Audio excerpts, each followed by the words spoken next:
Simon Stainrod from the halfway line. How are you, mate? Yeah, I'm fine, thank you. Yeah, I'm hanging in there, as I say. Well, we'll start from the halfway line. I know it wasn't in the 70s, it was in the 90s, and it was at your during your time at Falkirk, wasn't it, when you done something that Pelly didn't? He tried. Yeah, he did, didn't he? yeah. But actually, it's quite easy. So, you know. Because you practiced it in training, and I remember you scored the goal, and then you done it on Football Focus, so you were pretty decent at scoring goals from the halfway line. Yeah, 1 for 1, mate.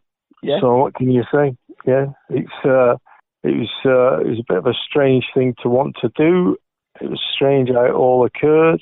It was like it was all born out of anger and frustration, to be fair. It's like we were winning 2-0 away to St Johnstone. St Johnstone, by the way, have got the biggest pitch in Scotland. And St Johnstone were awarded a penalty that was never a penalty.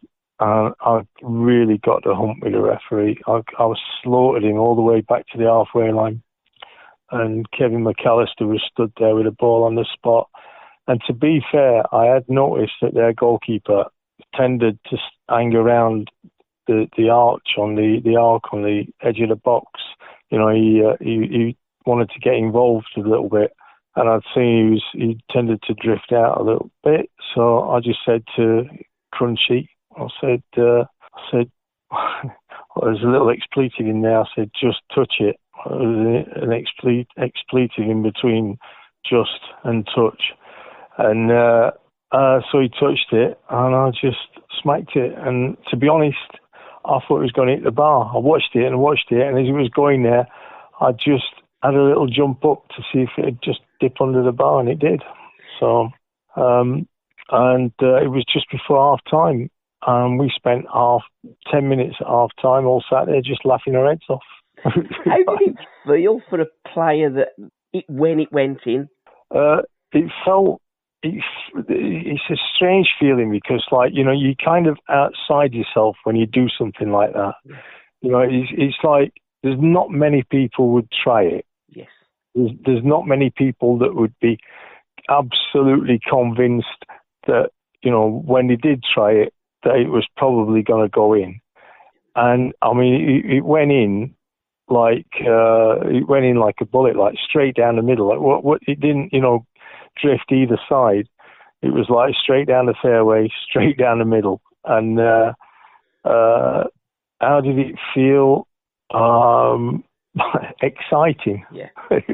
Very, very exciting. And I knew that it would be, it'd get a lot of remarks, but it would have got a lot more remarks if their manager had not taken the film of the match home with him and destroyed it because he got the hump. And he truly got the hump about it.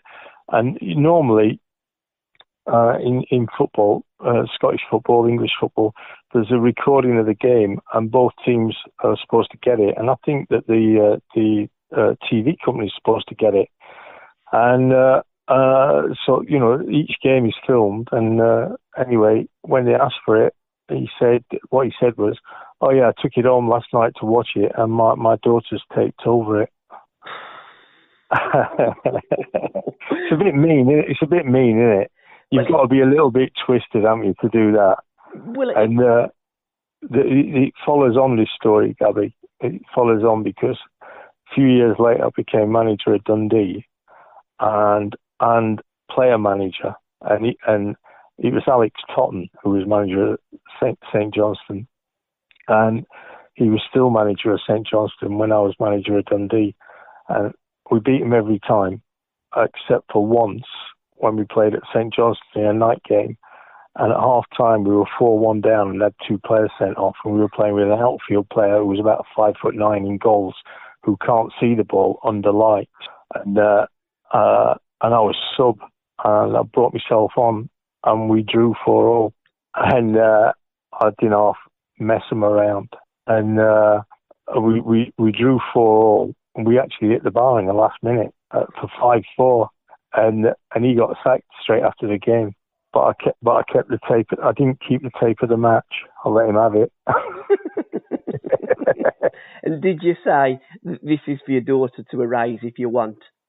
Nah, I'm not bitter, and I'm not twisted. Simon, how did you get into football? What was your upbringing like? You're a Sheffield-born lad, and I'm guessing with Tony Curry being your favourite player, you're a Sheffield United supporter as well. Yep. Yeah, I'm a Blade through and through. My dad was a Wednesday fan, and he made me watch Sheffield Wednesday when they played in the cup final against Everton. They were 2-0 up, and they lost 3-2. And I couldn't understand why anybody would support a team that were 2-0 up and ended up losing 3-2. That just threw my head in.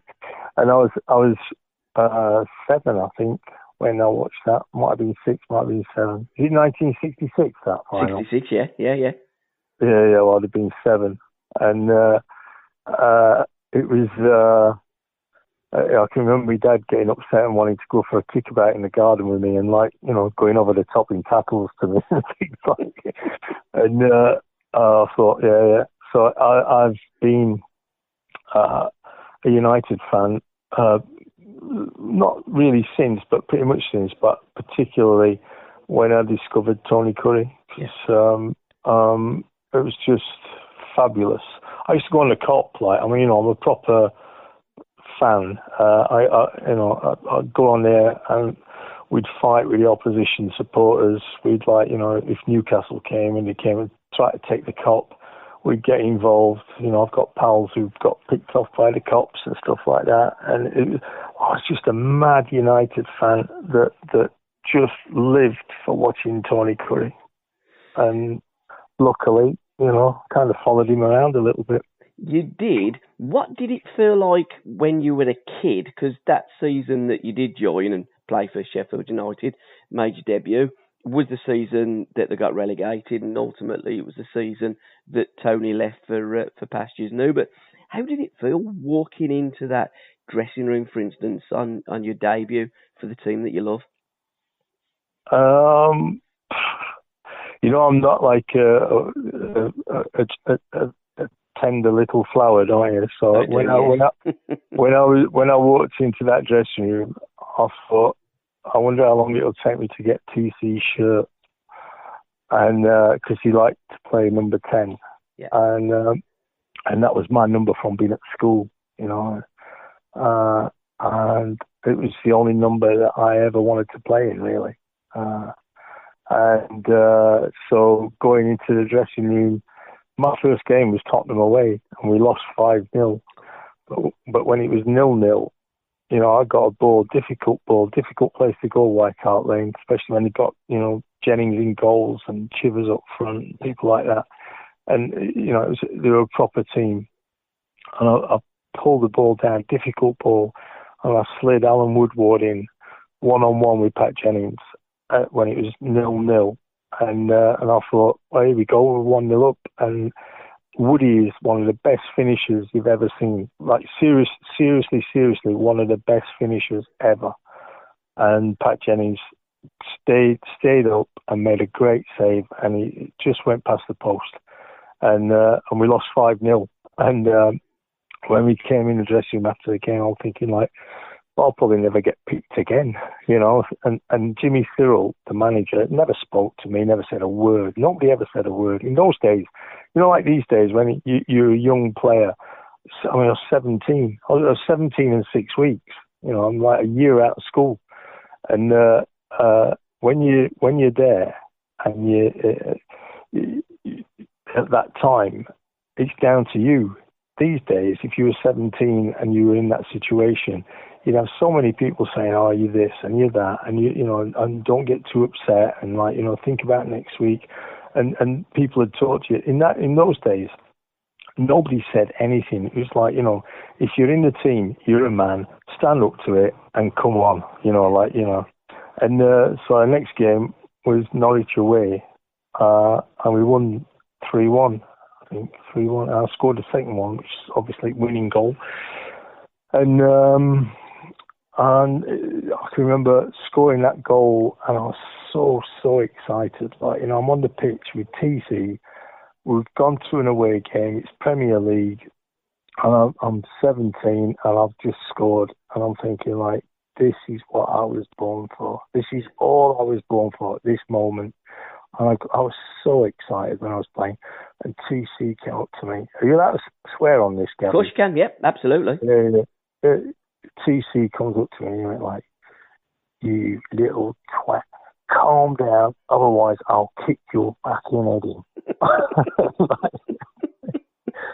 And he's like, to be honest, I thought, yeah, fair enough. I was running around. I just wanted to evolve. I just want to beat 7 players and score another one. And then it was home debut, West Ham, and we won 3-2, I think. 3-1, 3-2, can't remember. Oh, yeah, 3-2. And I scored the winner in that. And that was a really, really good goal. The first goal against Norwich, I just happened to be there and turned it in. But the second goal at home against Sheffield, against West Ham, was like cutting in from the left-hand side, beat 1, beat 2, curl it in the corner. It went in off the post and did one of those where it slides all around the goals, and right on with the cop behind as well. So, I've got flipping goosebumps thinking about that now. And I got all my mates behind the goal, So what could be better when you're 17? And that to me is what football's all about, really. It's like, you talk about how did football start for me? How did I get involved? It was pretending to be TC, pretending to be Keith Weller, Frank Worthington, now and again, even Alan Birch, in the garden, playing football, smashing it against the trees, smashing it against the washing post, just imagining of that day when your dreams come true and you put a shirt on and you go out and you mix it with the best of them. And mixing it with players like Tommy Smith and like Chopper Harris and like Norman Hunter. How did it feel when you was smashing the ball up in your back garden, then when it come to reality, you were playing against them? Well, in those days, it's not the same it is today. As a striker, it was almost like if you were a striker with skill and ability, it was almost like you had to pay an extra penalty for being like that on the basis that you were a better player. So you should be able to allow players to have 20 minutes where they kick your head in before the referee gets a card out and books somebody or sends them off or whatever. And the ones that you talk about there, I've played against all them, and they didn't do anything apart from and I absolutely admire them for having the discipline and the cool, cold-blooded assassin's attitude to being a killer defender. And you talk about Chopper Harris. Our assistant manager at QPR, Terry Venables, was his brother, and when we were playing there, we got 2 young fullbacks called Warren Neal and I can't remember his first name. They're Dawes. Anyway, they were really nice lads and really good players, but they probably did lack a little bit of mischief. And Alan Harris used to bring them back after training and show them how to go over the top. Yeah.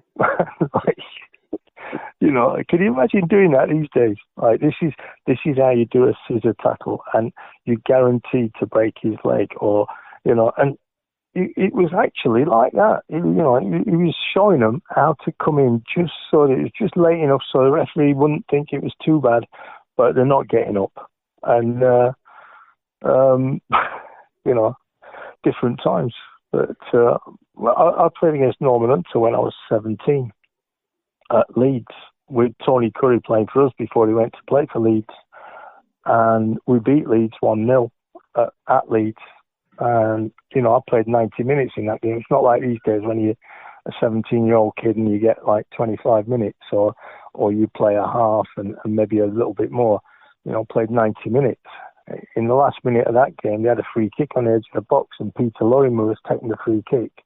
And I used to pretend to be Peter Lorimer in my garden and I used to imagine defenders ducking because of his fearsome shot. And I find myself, a couple of years later, stood in a wall thinking like, we're winning 1-0. Please, God, don't let this ball hit me anywhere, in the face or in the knackers. Anywhere else, I'll be all right, but not in the face and not in the knackers. I'll tell you what, it whistled just over my head, and it just clipped the bar, and that was the end of the game. We won 1-0.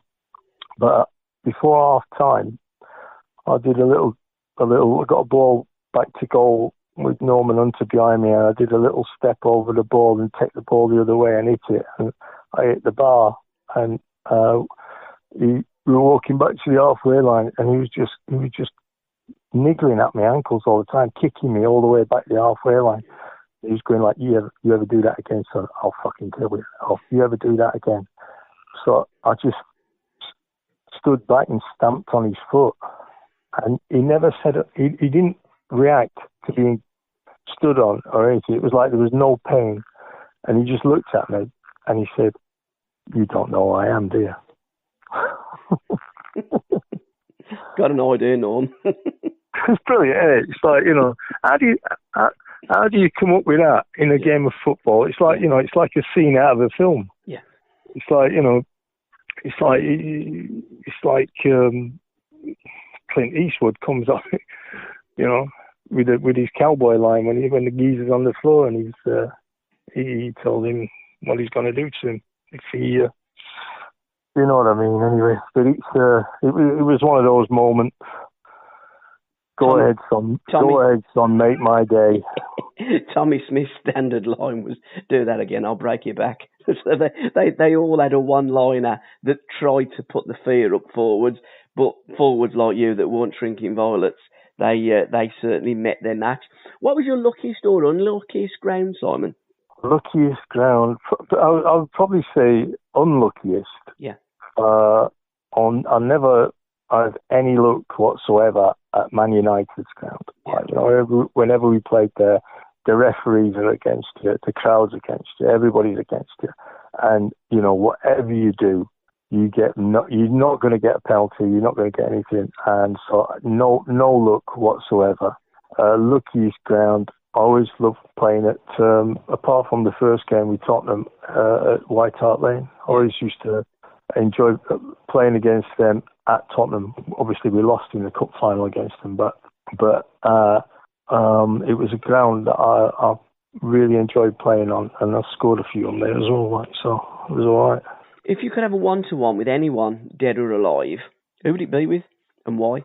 Bob Dylan. And why? Because he's a dude, and he's like he's not got any one way of looking at things, and he's quite he's a philosopher, and he's like, he's a guy that you could sit down with, and I would imagine you would come away from discussing things with him thinking differently. You might not agree, but you talk about one person. There's lots of people I'd like to do that with, but and he's not my favourite act, but when you listen to the words of his songs, and I've listened to most of his albums, didn't particularly like the one where he went religious, but he's a genius, and he'd just be, you think about a lot of people that are around him at the time, who've done songs of his and been, sort of in awe of him, and you think like David Bowie and Rod Stewart, people like that. It's just he's been a great catalyst for that kind of bluesy, rocky, interesting music. So yeah, he'd be my number one, I think. While we're in the music field, is there a song or songs that remind you of those playing days? Well, there's a few songs, but one of my favourite bits of my life was when I was at Oldham and Chelsea were in for me, and then all of a sudden it was QPR that were in for me, and I really got this, I'd got a bit of an idea that I think London has suited me, so I spent a little bit of time in London anyway, but not much, but a little bit, and signed for QPR and went for a drive down the King's Road, and I just can't remember what the question was now. What? Song or songs that remind you of your playing days? I was in the car and listening to Roxy music. And I've always liked Bryan Ferry, and he's from the north, obviously he's from Newcastle. But but for me, he's a bit more London-y than Newcastle, with his vibe and the lifestyle thing. And when I was a kid in Sheffield, we used to go to Crazy Daisy. Remember Crazy Daisy? I'm a Brummie, so no, I don't. All right. Well, if you ask any of the Sheffield, the Crazy Daisy used to have a live band on a Saturday night. It could be the Human League. Yeah. And so obviously Bryan Ferry and Roxy Music at that time they were fantastic. So I was in the car going down the King's Road with Roxy Music on and thinking, this is just perfect. I've landed in paradise. And all the shops were open, which was 11 o'clock at night, and all the shops were open. And I thought, that'll do for me. So I went in and bought some wild trousers and went to QPR training. And I didn't have a belt on and got slaughtered by the lads for not wearing a belt with my trousers. So. And the King's Road being the home of Alan Hudson, and as Uddy always puts it, my playground. I think Uddy misbehaved himself probably a little bit more than me. But he also, he's one of my heroes. He's just like you see. He's funny because him and Tony Curry played at the same time, similar positions, although they were slightly different. You go like Hoodie's probably an 8 and TC's a 10. Spot on. But the simplicity of his play married to the excellence of choice and ability to execute, I've never seen anybody better than him. Yeah. He was he could meg you from 10 yards away and get on the other side of you, and you've got no idea how he's done it. He's just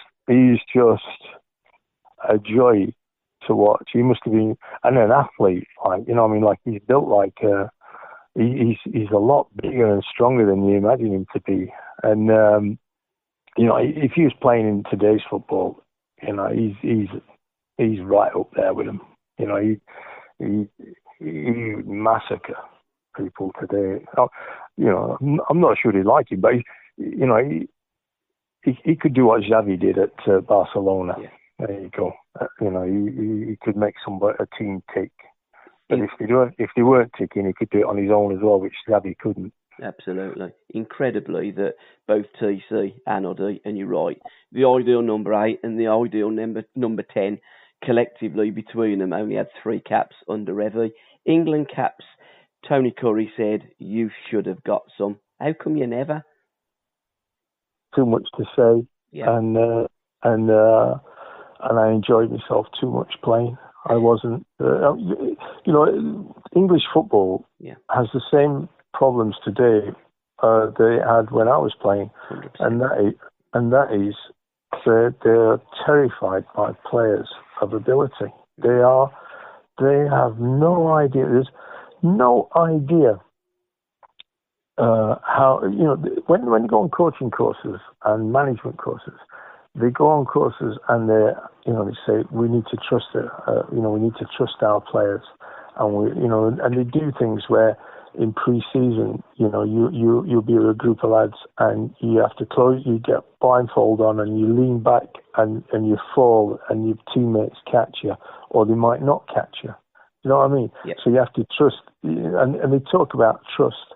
And the people that actually run it and then have this job of choosing players don't trust at all the very best players. And the reason they don't trust them is because they can't imagine they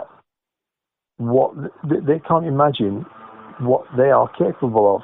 They do not have that ability to understand what they're capable of, which is why Terry Venables, when he was manager of England, all the players loved him. Yep. Because he trusted them to be themselves and to express themselves naturally.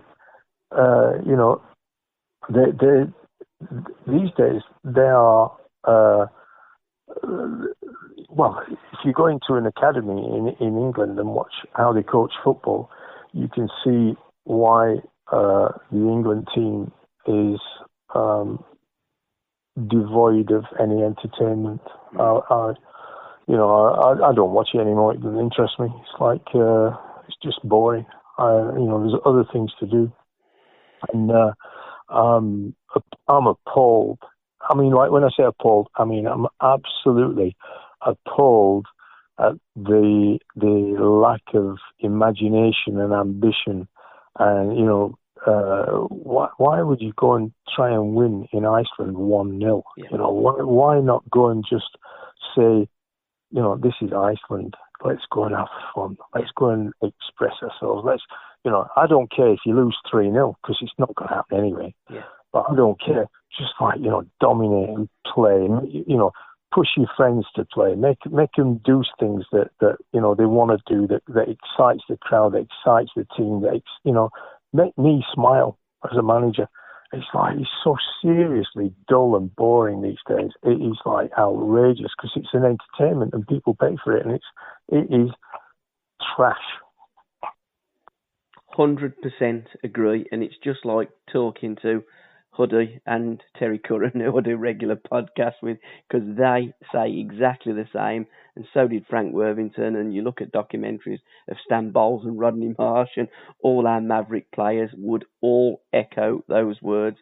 England managers absolutely frightened to death of our Mavericks, our entertainers, those players that got bums off the seats and got us fans excited, wanting to get a tennis ball and go and play in the playground and emulate our heroes. If you could replay one game that you played throughout your career, what game would that be? FA Cup final, first game. What would you change? Obviously the result. I'd get the ball a bit more. Yeah. Yeah. I couldn't get a kick in that first game. It was driving me nuts. Yeah. It was difficult. Felt like the pitch was massive. And I had two ambitions: play for England and play in an FA Cup final. So I'm playing in the FA Cup final, and I'm thinking this is hard. This is really, really hard. And I was trying, and I couldn't get on the ball. And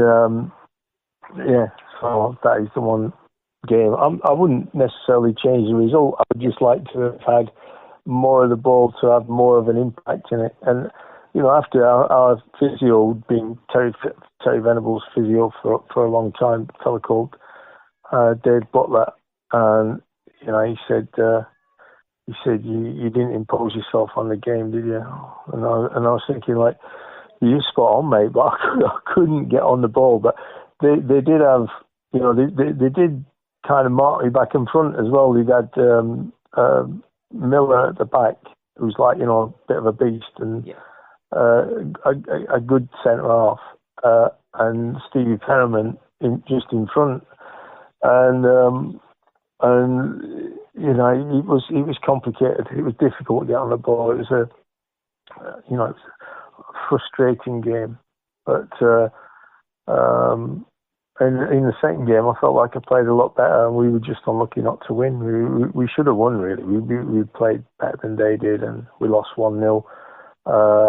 We were cheated a little bit by the referee, but we I played in the cup final. Who gives a shit? What a great answer. Was there a player in the 70s or the 80s or during your career that you would have loved to have played with but didn't? Or a football club that you would have loved to have played for? Perhaps Barcelona, but you went to the Villa? So move that. I mean, on reflection, that might have been a mistake. But if there was a club that I could have played for, I would have liked to have played for Santos in Brazil. That would have been my absolute, fall asleep, I'm having a nice dream, and I wake up and I'm wearing number 10 for Santos. And that would have been, beyond all dreams. To play with a player that I would have liked to have played with is not from my era, but I would have had a lot of fun with him, Ronaldinho. Now, when you're saying playing, I just want to interrupt you there before you go on to it. Playing on the field and off the field with Ronaldinho, eh? Yeah. I think, I'm not averse to a night out. So, and I think I could have led him down a road to rack and ruin. But he managed all that on his own, hasn't he? So he's what a player. And I watch videos now and again of good players, and I'll watch him, and I really like Maradona. But some of the things he does, Ronaldinho, they're just unbelievable. Passes with his back, it's impossible. And passes where he's not looking anywhere near where he's going to pass it to, and he gives it inch perfect. And he's got everything: power, pace, skill, and you kick him to death, and he just smiles more and more. And I wish I'd smiled a bit more when I was getting kicked, as opposed to wanting to go and fight with everybody. I think I would have had a better chance, of playing for England if I'd had a bit more of a smile on my face and not wanted to, get involved a bit too much. I showed my wife the picture 40 years ago, where you really did have a cunning smile on your face, almost like the cats had the cream. And TC was looking at you daggers. I knew where he was going. got to news at 10, didn't it, that? Yeah. It was death threats and everything. What was it like? Because, it was crazy. There was a coming together. It was a bit of handbags, and TC lifted his knee up and you just went over, and it was a full-scale riot, wasn't it, after? No, it was pretty frightening, to be honest. Yeah. Right? It was frightening, but again, when you're in that amphitheatre, yes. I thought being a football player as being, a Roman centurion or a matador, and whatever the circumstances were, you had to go with it. And particularly in those days, because there was a lot of hooliganism around and what have you. And at Oldham at that time, there were no fences whatsoever keeping people on the pitch, away from the pitch. There'd been work going on the ground, and it was very easy to pick a rock up and throw it at somebody. And there were probably best part of 20,000 Wesley fans there. It's like the ground was absolutely full because they were going for promotion. And I do enjoy rubbing people up the wrong way. It's like I like a wind up, yeah. And I just didn't realise that I was going to wind up 20,000 of them all at the same time. And TC had gone. TC had lost the plot completely. He's like, when he got sent off, we were left on the pitch while the writing was going on for about 3 minutes, and then we were told by the referee we'd got to get off the pitch, so we ran up the tunnel. So 3 minutes have gone. By the time we were running up the tunnel, TC was dressed like in his club suit, and he was waiting at the top of the tunnel, and he was waiting for me to come up the tunnel. And he went for me, and he had a swing at me, and Big Jack Charlton picked him up with one hand and threw him into their dressing room. And then we were in our dressing room, and we were all sat round, and everybody's looking at me as if I'm the biggest twat in the world, because they're all like, all the lads from Oldham are thinking like, I can't believe we're actually risking our lives because of this idiot. And anyway, we won 2-1. Who cares? What was the aftermath, though? I know with TC, the Hillsborough, I think the Cop and the Leppings Lane, I think they were closed. They certainly had a part of the ground closed. What happened at Boundary Park and to you? Did you face any disciplinary by your manager? No, no, nothing. No. Well, I didn't do anything. I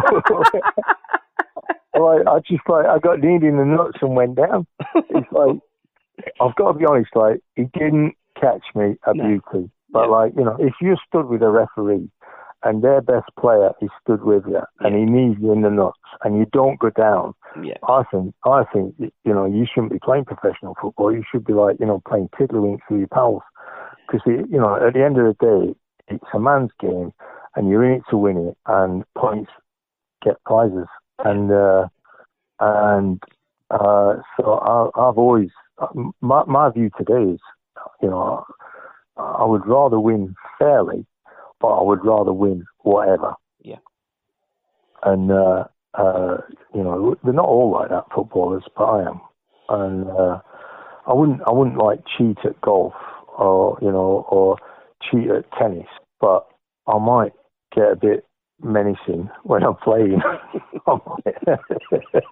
If you could go back and revisit a season that you played during your career, what season would you go back to and revisit that?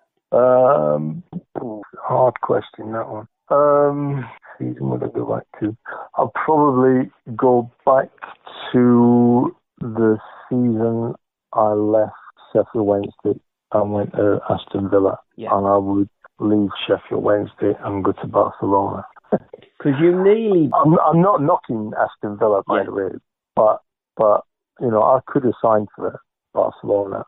I didn't turn Barcelona down to go to Aston Villa. I turned Barcelona down because I didn't like the way that they'd gone about putting the deal together. The people, TV was brilliant, like, you know, but I think he was a little bit embarrassed about the way they went about it. They offered me something and then came back and changed the offer later in the week. And I was there for about a week talking about it, and it was dragging on. And, you know, I mean, I fancied myself, didn't I? So, you know, if somebody, you know, if they're not going to do it properly, they're not going to do it straight away, it might be Barcelona, but in my mind, I don't give a monkeys with Barcelona. I like, you know, do it or don't do it. But, you know, I'm not going to hang around like going like, oh, please sign me Barcelona. So I just knocked him on the head and said no, and went to Villa. But I would definitely take more advice. I didn't take advice from anybody in them days. I used to wake up and go with the flow, and you know, whatever I was thinking, I did. I was a little bit of a cowboy, really. And however I was feeling, I went with it. Did you have an agent in them days? Was agents in the game, or did you just represent yourself? No, I had an agent at that time. It was Dennis Roach. I don't know if you recognise that name, but he was the number one agent. He took Glenn Hoddle to Monaco. He took Steve Archibald to Barcelona. He took Mark Hughes to Barcelona. There was an article once about him in the Observer about agents being involved in football, and that there were 20 foreign transfers in that year, and he'd done 19 of them, and he was really good at it. You know, he when I went to play in France, it was him that sorted out a deal with Strasbourg and then Rouen, and he was introduced to football, by the way, by Johan Cruyff. Right. He met Johan Cruyff on holiday. Dennis used to sell carpets, and he met Johan Cruyff on holiday, and they were chatting. We got on really, really well. Johan introduced him to a guy who was involved with football, a guy called I can't remember his first name now, but his second name I could never forget. It's Kneinenberg, and and he represented Rijkaard, Hullet, and striker, whatever his name was. Van Basten? Yeah. Wow. So he got the three of them, took them to AC Milan. Yeah. And the rest is history for Dennis. He made a fortune at it. And, you know, he was good for me because he opened up opportunities that weren't there before. Blimey, that was some holiday, that wasn't it? Wasn't it? Which holiday? Did he meet Johan on holiday or just laying carpets in his house? How did he meet Johan Cruyff? I mean, it's not the kind of player that you meet every day, is it? No, he just happened to be in the same resort on holiday. Wow. And started chatting, and then I can remember the guy's name now, Apollonius Kaneinenberg. You can't make that one up, can you? You can't, no. And he owes me money, but don't worry about it. So did he broker the deal then to take you to Aston Villa? No. Okay. No, it was after that. Yeah. It was after that. He did broker the deal to go to Barcelona, but the deal with Aston Villa, I wasn't signed to him, so I did that myself. Yeah. What did that feel like on your debut for the Villa? Because you played Exeter in the League Cup and scored 4 goals. That's not a bad return for your first game, is it? On that night, when I scored the 4 goals, I was on the bus coming back to Birmingham, and Sheffield Wednesday had been playing that night as well. And Howard Wilkinson, who, I mean, I've known Howard since I was 14. He was like the assistant manager at Sheffield Boys when I was playing for Sheffield Boys with Dick Bate as manager and Howard as assistant manager. And we've never really seen eye to eye. I don't know why he signed me. You know, I don't know why I signed for him, except for it obviously was Sheffield, and I wanted to go back to Sheffield. It was, you know, it seemed like a nice idea, and they got, you know, they were going places. But coming back on the bus, and Howard had let me go, and I was in, like, to be honest, at that time when he let me go, I was probably in the best form ever. Yeah. I was like fit as a fiddle, and you know, I'd come away from, we played Forest a few weeks before, and I'd absolutely mullered Forest at Forest, and we won 1-0, and I scored a worldie like. And so when I used to do something good at Wednesday, Howard used to bring me off, and I once took a corner. It's like he'd have Brian Marwood or Andy Blair taking corners, and they'd just like drift them in, little slow ones, like for somebody to flick on near post and somebody come in further on and knock it in. And every now and again, I'd just get the ball and go and take one. I took a corner with the outside of my right foot and like hit it like Brazilians do. Yep. And I hit the bar. Like, I've scored with them, like, you know, when I played for QPR, I scored a couple like that. Yep. And I was trying to score because the wind was going that way, and I thought, this is an opportunity.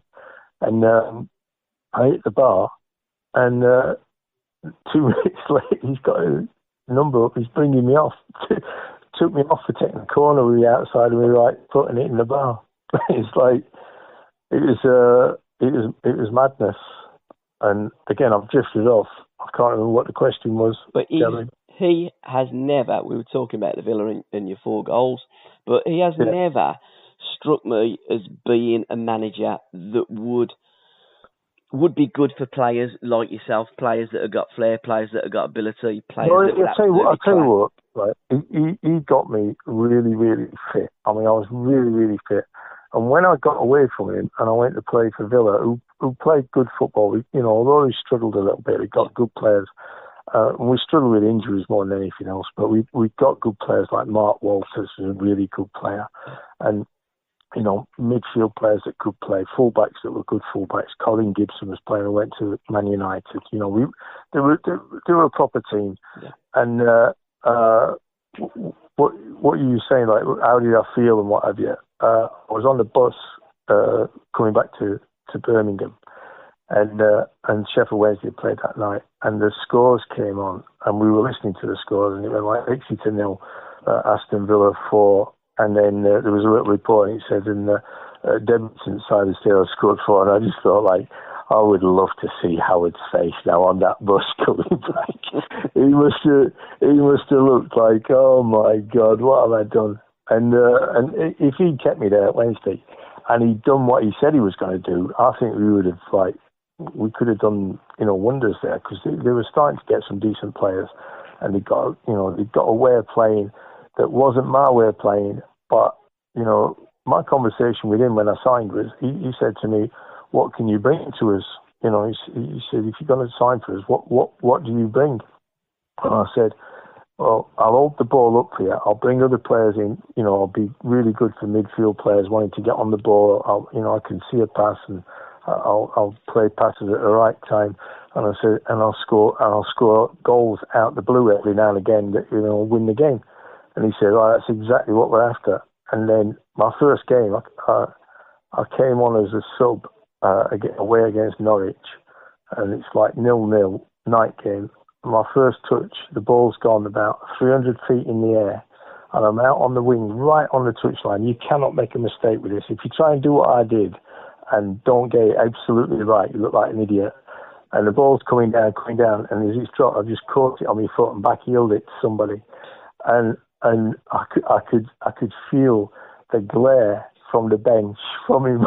It's like, I got brought down for a penalty. He got a penalty and Andy Blair missed it. I wanted to take it and he missed it. It was all mad. But my first training session, I megged.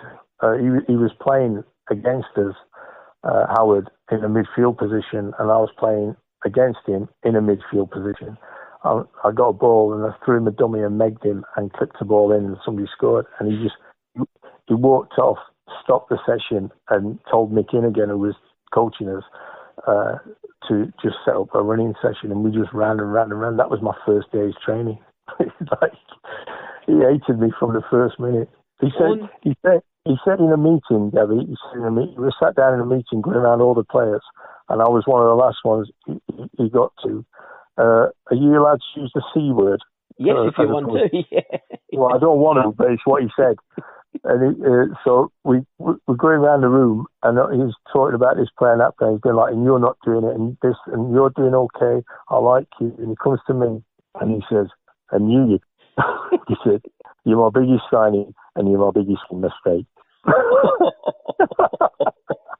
I said to him, and nobody else has answered him back. Yeah. And I said to him, "You're trying to build my confidence, Howard." And he, do you know what he said? He said, "Well, at least they had a reaction out of him, and all you others, you have not said a word. Hey, there's only him that's got the balls to fucking front me up." It was like a madhouse, an absolute madhouse. But I'll tell you what, it was quite good fun. It was tough, good lads, and quite good fun. I quite enjoyed it at Wednesday, to be honest, looking back. What was your most prized possession, or is your most prized possession from the game? Falkirk winning the league in Scotland. That was, I get emotional about that. That was really, they went there and they were a mix of semi-professionals, lads who were turning up and training on a Tuesday, Thursday night.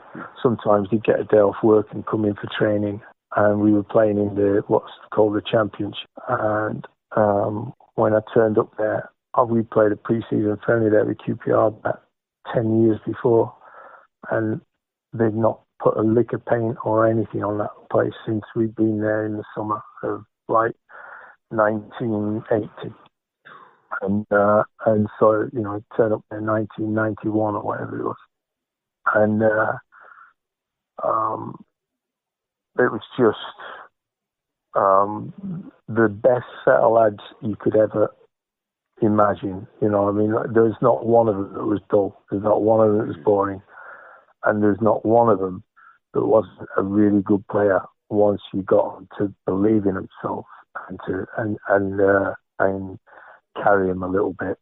And it was a little bit below my standard for the player of flair.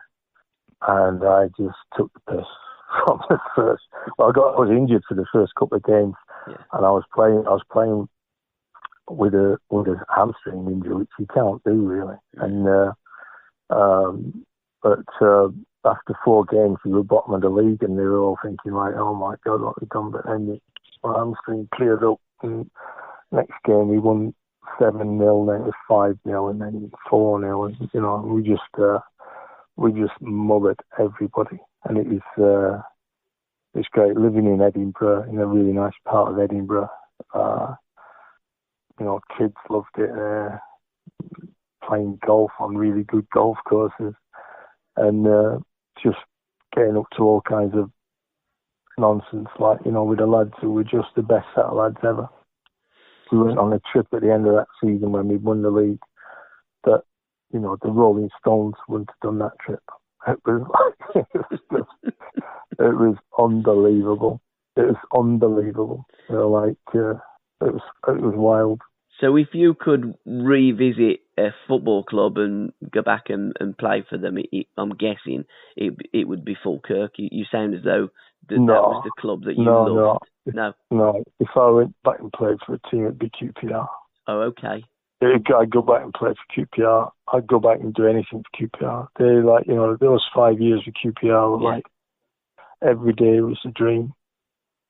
Best players ever, you know, really, I mean, like, really, really good footballers with the best coach. That's, you know, the best coach that England's had in a coaching sense. I'm not saying he was the best manager. I think Brian Clough was the best manager.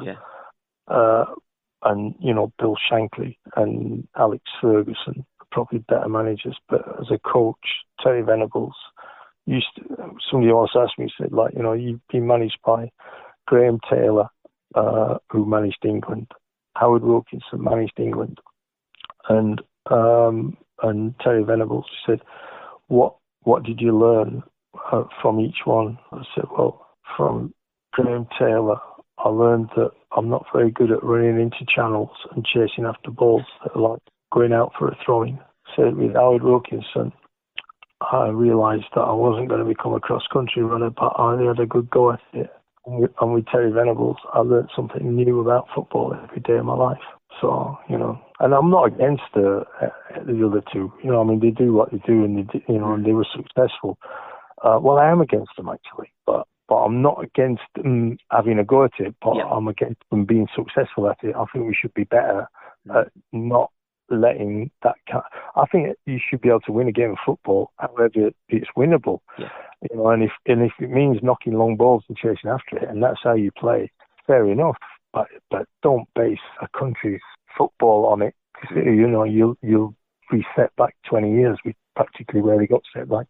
TV, you say one of the best coaches probably one of the best coaches in the world, or certainly in the country. As a manager, what was the difference between him as a coach and a manager?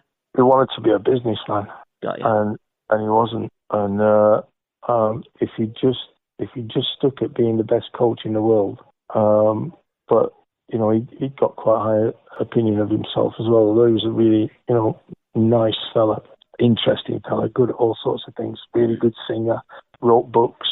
You know, got involved in weird business schemes, but never boring. But you know, that's just, maybe that's what made him a good coach. Yeah. You know, being open to new ideas and trying other things. What was your favourite goal that you scored, Simon, during your career? Or what was your favourite magic moment that you produced? Because you produced many great goals and many magic moments. But what was the two of those that stick in your mind? I like my first goal for Sheffield United, where, you know, beat a few come inside and smacked it, and it's a winning goal on my debut at home. I've scored about half a dozen overhead kicks, and they're always quite satisfying. I'll tell you, I've missed more than I've scored, by the way. And but if you don't try, you don't find out, do you? No. Oh, my favourite, I mean, favourite goal is my debut for Oldham, and because I felt like that game I got out of jail because I'd left Sheffield United and Harry Haslam had sold me to Oldham, and I had a fight in training in the morning of the game with a fella called Ronnie Blair, who played for Oldham, because I was first training session and I megged him, and he said, "If you ever do that to me again, I'll knock you out." And I thought, you won't. So I made him again, and he did. And we're playing away at Blackburn, so it's like Derby, and Blackburn are above us in the league, and Oldham in a relegation place, and Sheffield United are not in a relegation place, in it's like Championship, and so we're going to play at Blackburn, and I got a ball on the left wing about the halfway line, and I went on a mazy and got to the goal line about on where the line of the 18-yard box is. So I'm about 12 yards from goal or whatever it is. Or it'd be 18 yards, won't it? 'Cause you've got to be from the post. So and now I start to cut in, and the centre forwards coming in out, and like in the shape, there's a few defenders, and I've gone to cross it, and the goalie's gone for it, and I've just hit it with the outside of my left foot, and it's gone right in the near post, and it was, it's like right up there with like as good a goal as you could ever see, and we won as well. We won 2-0, I think, and I can think that manager Jimmy Frizzle would have thought I've done all right here, because it's not just doing that. It's like taking the ball in difficult positions, holding up play and making sure that you win, as opposed to giving the ball away in stupid positions and giving the opposition a chance. I knew the game. I knew how to cheat, and I knew how to make things work. But that goal was, I scored a few for Oldham. I think every goal I scored for Oldham was a worldie. I scored a free kick for them where all the wall jumped up and I rolled it in. And, you've got to have balls to do that. I ran up like I was going to blast it and just rolled it straight in. And some people, you see people do that now. I saw somebody in a wall the other day. They got a wall of 4 players and the fella behind lying on the ground. Yeah, so he couldn't. First time I've ever seen that. I thought, same here. Not a bad idea. I looked at that and I thought, what the bloody hell was he lying down for? And they jump up. Absolutely. And I would never have thought of that, by the way. If I was coaching, I would never have thought of that. So hats off to the fellow who thought of it. Absolutely. Finally, Simon, if you was to pick a 5-a-side team from all the great players that you've played with during your career, who would be in goal and who would be 4 outfield players? Goalkeeper, Peter Hooker. Players I've played with, Tony Curry. Yep. Tony Curry. Oh, this is interesting. This is Tony Dorigo. Was a very, very good left back and good player and grease lightning and nice lad. Andy Gray, striker for Villa. Right. And the most underrated best player I've played with, Alan Woodward, Sheffield United. That is decent 5-a-side team. In fact, Andy Gray. Not many defenders. No, well, again, players of flair don't pick many defenders. And to be fair, when you've got the ball, the only time the opposition are going to get it is a kick-off. Yeah. But I'd play Andy Gray at the back. Well, Andy Gray, Big Ron picks him in his all-time West Midlands 11, and obviously then all-time Villa 11. Yeah. Yeah, he's the season I played at Villa, I think I got 26 goals my first season for them, and he scored 4, and he must have made 20 of mine just by mullering people and taking advantage of it. So I think I appreciated him more than he appreciated me. He was a good player, much better footballer than people give him credit for. He was good at everything. Absolutely, and can I just say thank you and appreciate your time, Simon. It's been a fantastic trip down memory lane, and hopefully we've jogged some of those memories for you and put a few goosebumps skin. Yeah, well, thank you very much. It's been an eye-opener. I'm going to write my book now. When is that coming out, sir? Yeah, when I'm dead. Well, you don't want to leave it till then. How far down the line are you with your book, Simon? I'm not doing a book, mate. Don't worry. You're not? I've only got a few friends. I don't want to lose them all. Finish on a good one. Thanks, Simon. Cheers. Cheers, pal. Cheers. Gabby, bye. Bye-bye. Bye.